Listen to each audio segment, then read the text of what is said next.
কোম্পানির প্রেসিডেন্ট সিদ্ধান্ত নিলেন শ্রমিকদের মতো পোশাক পরবেন, কারণ তিনি নিজের ছেলের প্রকৃত স্বভাব জানতে চেয়েছিলেন। সেই দিনই বহু বছরের খোঁজাখুঁজি আর কর্মজীবনের সাফল্যের পর তিনি তার হারিয়ে যাওয়া ছেলেকে খুঁজে পেয়েছিলেন, যাকে তিনি 25 বছর আগে হারিয়েছিলেন।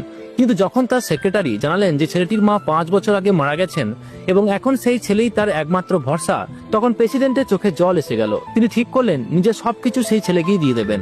তবে সেক্রেটারি সতর্ক করে দিলেন যে হয়তো ছেলে এখন ঋণে ডুবে আছে এবং তাকে ভরসা করা সহজ হবে না। প্রেসিডেন্ট কিছুক্ষণ ভেবে নিলেন এবং শ্রমিকের বেশ ধরে ছেলের কারখানায় পৌঁছলেন। সেখানে তিনি দেখলেন ছেলে প্রতিদিন শত শত সিমেন্টের বস্তা টেনে জীবন ধারণ করছে। প্রেসিডেন্ট এখন শ্রমিকের ছদ্মবেশে হাতে ছেলের ছবি নিয়ে ক্লান্ত পায়ে তাকে খুঁজতে লাগলেন। যখন ছেলেকে পেলেন এবং জানালেন যে তিনি তার বাবা, ছেলে অবাক হয়ে গেল। কিন্তু আরো বড় চমক অপেক্ষা করছিল, তার একটা ছোট্ট নাতনিও আছে। প্রেসিডেন্টের চোখে জল চলে এলো। তিনি জিজ্ঞেস করলেন, তোমার স্ত্রীর কি হয়েছে? ছেলে বলল, দারিদ্রের কারণে সে আমাদের ছেড়ে চলে গেছে।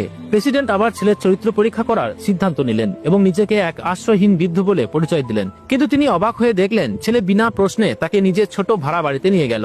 জীবন সহজ ছিল না, তাই ছেলে তাকে কারখানার কাজেও নিয়ে গেল যাতে খরচ চলতে পারে। কিন্তু যা ঘটলো তা প্রেসিডেন্টকে নাড়িয়ে দিল। ছেলে দুটি বাঁধাকপি ঠিকাদারকে দিল আর সঙ্গে সঙ্গে ঠিকাদার তাকে কারখানার আরামদায়ক জায়গায় পাঠিয়ে দিল। প্রেসিডেন্টের কিছুটা সন্দেহ হলো। তিনি জিজ্ঞেস করেন, এটা কি ব্যাপার? ঠিকাদার রেগে গিয়ে বাঁধাকপিগুলো মাটিতে ছুঁড়ে মারলো আর সেগুলো থেকে অনেক টাকা বেরিয়ে এলো। প্রেসিডেন্ট বুঝলেন কারখানায় ঘুষ চলছে। তিনি ছেলেকে জিজ্ঞেস করলেন। ছেলে নির্লিপ্ত ভাবে বলল, ঠিকাদার একটু এক্সট্রা নিলে কি আসে যায়? ঠিকাদার বলল, বাঁধাকপি খারাপ ছিল। আর ছেলে ক্ষমা চেয়ে বলল, পরের বেতনে নতুনটা এনে দেবে। এরপর তাদের নতুন কাজ দেওয়া হলো, কারখানার ডিরেক্টর ও তার স্ত্রীর অভ্যর্থনা করা। ঠিকাদার বলল, ভালো করে করলে অগ্রিম বেতন পাবে। ছেলে প্রস্তুত হলো, কিন্তু ডিরেক্টরের স্ত্রীকে দেখেই তার মাথা ঘুরে গেল।